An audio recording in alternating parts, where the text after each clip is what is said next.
네, 계속해서 관련 내용 자세히 알아보겠습니다. 차도현 아산정책연구원 수석연구위원과 함께합니다. 어서 오십시오. 네, 안녕하십니까. 네, 자 미대선 이제 일주일 앞으로 다가왔는데 초박빙 구도가 계속되고 있거든요. 네네. 현재 상황 어떻게 분석하고 계시나요? 네, 이번에 정말 예측하기가 좀 어려운 거는 사실입니다. 왜냐하면은 지금 뭐 이제 2016년, 2020년 선거 결과를 보면 결국은 한 1, 2% 우위에 있다라고 해서 결코 유리한 게 아니라 그게 경합주로 가게 되면 승부가 갈릴 수가 있기 때문에 네.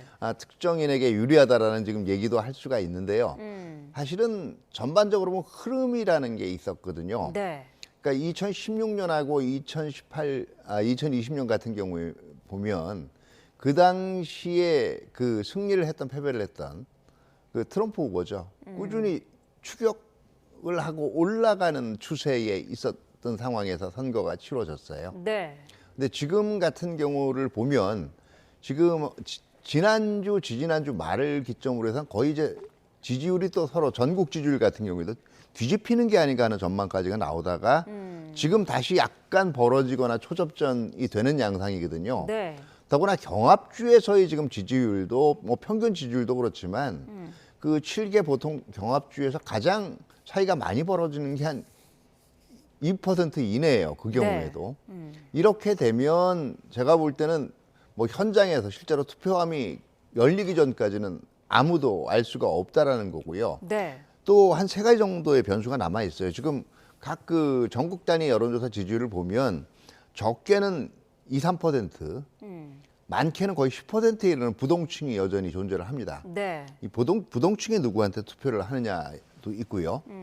두 번째는 결과적으로 누가 그 지지자들을 투표장에 많이 끌어내느냐가 이제 또 하나의 관건으로 작용을 할 수가 있고, 네.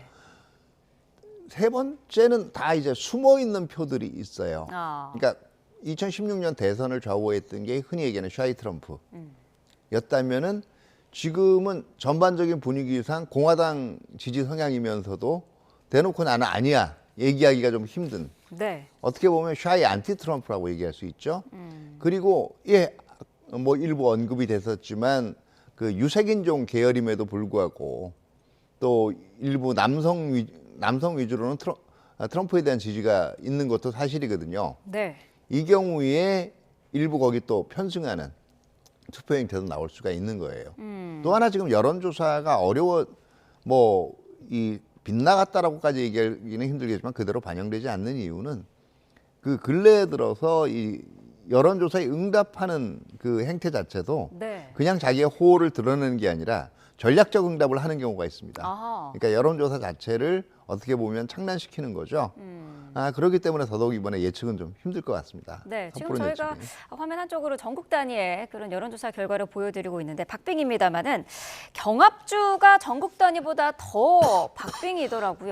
예, 지금 예. 뭐 양 후보가 동률이나 마찬가지다 이렇게 분석도 나오고 있는데 네네. 대선 직전까지 이런 흐름이 이어질 것 같은데 어떻게 보시나요? 네, 그래서 제가 더 이 분석이 어렵다라고 얘기한 게 그 2016년, 2020년 같은 경우에는 전국 이 단위에서의 그 지지율의 이 차이하고 네. 경합주의 지지율의 차이에 약간의 차이가 있었어요. 다시 말해서 경합주에서는 2016년 같은 경우에 상당 부분 그 당시 트럼프 후보가 선전을 하고 있었기 때문에 네. 결과적으로는 예상 밖의 결과들도 나왔던 거죠. 근데 지금은 전국 단위 그 투표율하고 경합주 평균 전국 단위 지지율하고 경합주 평균 지지율이 거의 비슷해요. 그렇기 때문에 정말 선거 당일날 그 투표율이라든가 네. 그다음에 누구의 지지자가 더 많이 투표장에 나갔느냐에 따라서 이 선거 결과가 분명히 달라질 수가 있는 거죠. 네, 앞서서 샤이 트럼프 말씀을 하셨는데 히든 해리스도 있을 가능성이 있거든요. 그 그렇죠. 숨은 네네. 표 어느 정도 영향을 미칠 것으로 보시나요? 네, 그 의외로 클 수가 있다라는 겁니다. 아. 이 경우에 지금 여론조사 결과보다 누가 이기든 생각보다 굉장히 큰 이 차이가 될 수가 있는데요. 네. 지금 샤이 트럼프의 가능성은 거의 없어졌다고 봐요. 왜냐하면 2016년 당시 분위기에서 네. 그 당시에는 트럼프 전 대통령을 지지한다는 게 왠지 조금 사회적인 평판이라든가 이런 거를 고려해서 그 자기 그 표심을 숨기는 사람들이 있었지만 지금은 네. 사실은 그런 분위기가 아니에요. 오히려 어. 제가 얘기한 오히려 샤이 안티 트럼프 공화당 지지자 중에서 이 가능성을 한번 생각을 해봐야 되고 네. 뭐 히든 해리스라고 얘기하는 경우에는 흔히 얘기하는 그 지금 남성들 같은 경우에 특히 같은 유색인종 남성들 같은 경우에도 해리스 그 이 후보에 대한 지지율이 그렇게 높지는 않은 걸로 생각이 되거든요. 네. 이것도 전체적인 분위기에서 뭐 자기 의사를 명확하게 표현하지 않은 쪽이 있을 수가 있기 때문에 뭐 또 거꾸로 흑인 여성들 중에서 해리스 지지를 얘기를 했지만 실질적으로는 또 아닌 경우도 있을 수가 있어요. 그렇기 때문에 그 표심 예측이 상당히 힘들다는 거죠. 네. 사전 투표가 이번에 또 사상 최대 규모를 기록을 해서 관심인데 통상 민주당은 우편 사전 투표율에서 이제 지지율이 높았고 네네. 공화당은 당일 그 투표소에 가서 투표하는 그 투표율이 높은 게 관례였는데 이번에 이 사전 투표율이 큰 영향을 미칠까요? 네, 그 이것도 지금 관심거리인데 이거 역시 어느 한쪽에 유리하다라고 얘기할 수 없어요. 아. 과거에는 이제 우편 투표율 같은 사전 투표율이 높게 되면은 민주당에 좀 유리하지 않겠느냐 했는데 네. 이번에 투표한율 그 이 비율을 보면은 의외로 그 이 공화당 지지층도 투표를 많이 했고요. 그 다음에 그 이 특히 고연령자들이 그 이 사전 투표에 많이 참가를 했거든요. 그런데 실질적으로 또 이 어느 정당을 지지하는 정당 지지율을 보면 또 민주당 쪽이 훨씬 높아요. 네. 네, 그렇기 때문에 이것도 지금 왜 똑같은 거죠.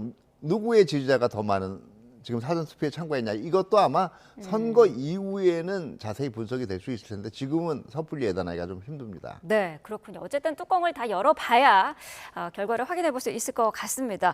보통은 투표 이제 다음 날이면은 윤곽은 드러났는데 네네. 이번에는 그것도 좀 힘들 것 같아 보이기도 하거든요.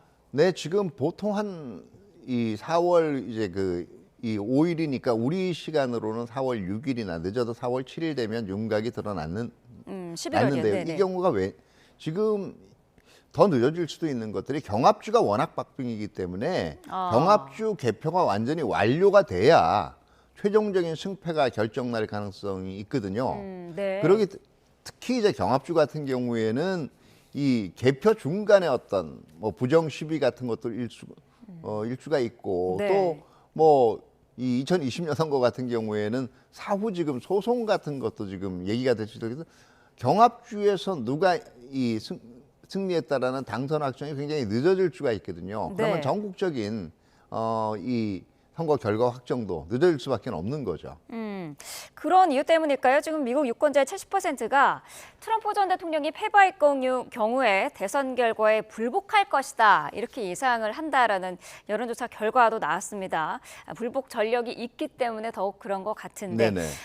사실 말씀하신 것처럼 이번 선거에서도 그 가능성이 좀 높아 보이기도 하거든요. 예, 저는 충분히 가능성이 있다라고 봐요. 네. 그러니까 본인이 승복할 거냐에 대해서 확실한 대답을 선거운동 기간 중에 한 적이 없고요. 네. 그리고 어떻게 보면 그 이 트럼프 대통령 지지자들 같은 경우는 사실상 이번이 마지막 도전이거든요. 그렇죠. 그거 받아들이기가 그렇게 쉽지가 않을 겁니다. 다만 지금 2020년의 선거 불복 사태 같은 경우에는 그 당시 본인이 현직에 있었기 때문에 그 이 투표 그 이 어떻게 보면 그 이 투표 불복에 대한 것을 은근히 이제 옹호하는 발언을 했었죠. 네. 근데 지금은 본인이 현직이 아니기 때문에 사실은 그 미국 중앙정부가 얼마만큼 의지를 가지고 이런 소요 사태에 대처하느냐에 따라서 불복 사태가 얼마나 길어질 거냐. 여기에 대한 그 이 여부가 좌우된다라고 할 수가 있죠. 네.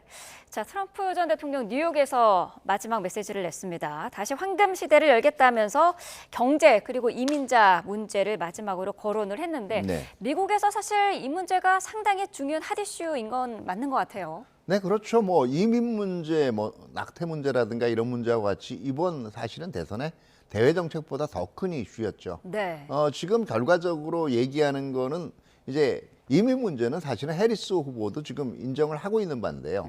다만 이거 자체를 전면적이고 그 다음에 철저하게 통제를 하는 쪽으로 가느냐, 네. 아니면은 이제 그 이 선별적으로 이걸 처리를 하느냐의 문제에 따라서 지금 입장이 갈리고 있는데요.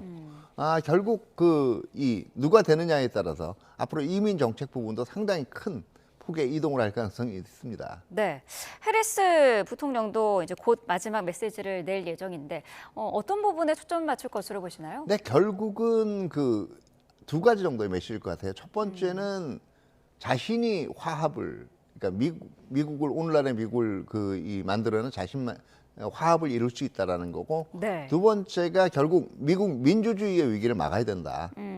결국 그 선거운동 기간은 나왔지만 트럼프 전 대통령이 다시 돌아올 경우에 상당한 이 각종 그 권력 기관 간의 견제와 균형이 어그러질 수 있다라는 것이 이 해리스 후보가 강조해 온 바이기 때문에 한 두 가지 정도의 아마 메시지를 집중적으로 내지 않을까 생각이 됩니다. 네, 해리스 부통령은 미국의 화합을 얘기할 것이다라고 말씀을 해주셨는데 해리스도 사실 최근에 상대방에 대한 비방의 수위를 높이고 있고 그렇죠. 트럼프는 워낙에 뭐 그런 부분은 좀 자극적인 표현을 많이 사용해 왔는데 후보들의 이런 자극적인 표현이나 비방에 대해서는 어떤 평가를 하실 수 근데 이게 있을까요? 선거 막판이 돼도 구도가 확실하게 드러나지 않고 사실은 양 후보가 이번에 정책을 내놓은 것들 자체가 좀 어떻게 보면 뭐 그럴듯한다 얘기하지만 구체화되지 않은 양쪽 다 정강 정책이 네. 그런 측면들이 있어요. 그러다 보니까 정책 선거로 가기보다는 지금 막판으로 갈수록 지금 상대방에 대한 어떤 약점을 잡는다든가 네. 아니면 상대방의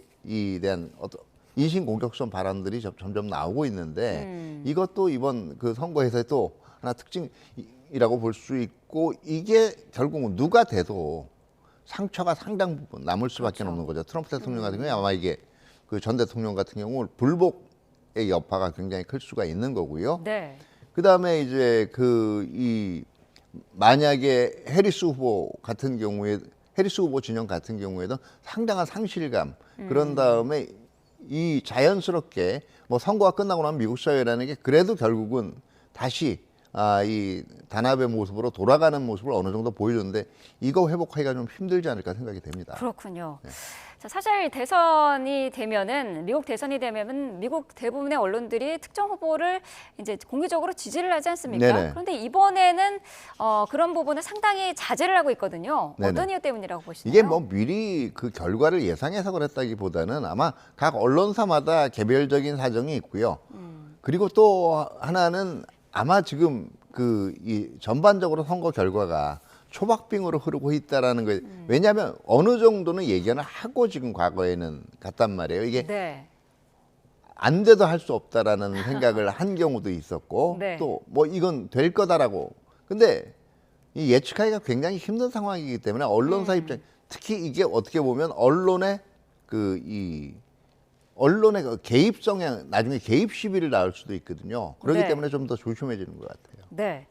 자, 지금 뭐 세계적으로 여러 가지 이슈가 있습니다만 특히나 중동 문제가 있고요. 또 네. 러시아 우크라이나 전쟁도 한창 진행 중인데 이런 국제적인 이슈가 일주일 남은 미국 대선의 변수가 될 수도 있을까요?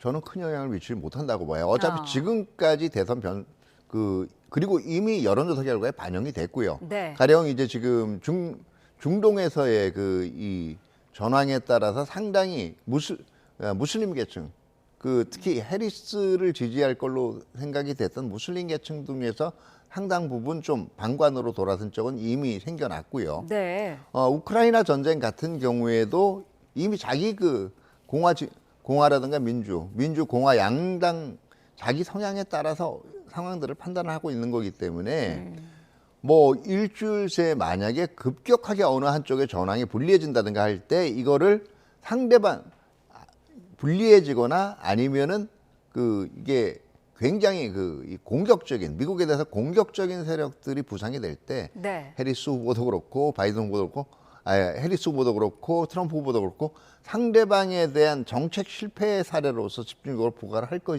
것이지만 이게 선거 판세에 결정적인 영향을 미친다라고 보기는 힘들 겁니다. 네. 지금 뭐 트럼프가 연일 우리나라에 대한 발언도 쏟아내고 있기 때문에 트럼프 리스크에 대비해야 된다 이런 이야기도 국내에서는 나오고 있거든요. 네, 충분히 생각을 할 수가 있죠. 네. 어떤 후보가 당선되느냐에 따라서 우리 한반도에는 어떤 영향을 미칠까요? 네, 저는 개인적으로 누가 되면 더 유리하다라는 발상 자체는 이제 벗어날 필요가 있다라고 봐요. 왜냐하면 기본적으로 뭐 선거운동 과정 중에 나온 발언들만 보면 그래도 해리스 후보가 조금 더 그 동맹의 결속에 대해서 긍정적이고 뭐 트럼프 후보 같은 경우에는 경제 분야에 관련된 한 동맹도 경쟁자나 적으로 보는 발언들을 서슴지 않았기 때문에 네. 이게 안보 공약에도 그대로 영향을 미칠 수 있을까 생각을 하고 있는데 적어도 트럼프 전 대통령의 그 이 주장에 동조하는 미국 유권자들이 절반 정도 되고 있다는 현실을 알아야 된다라는 거죠.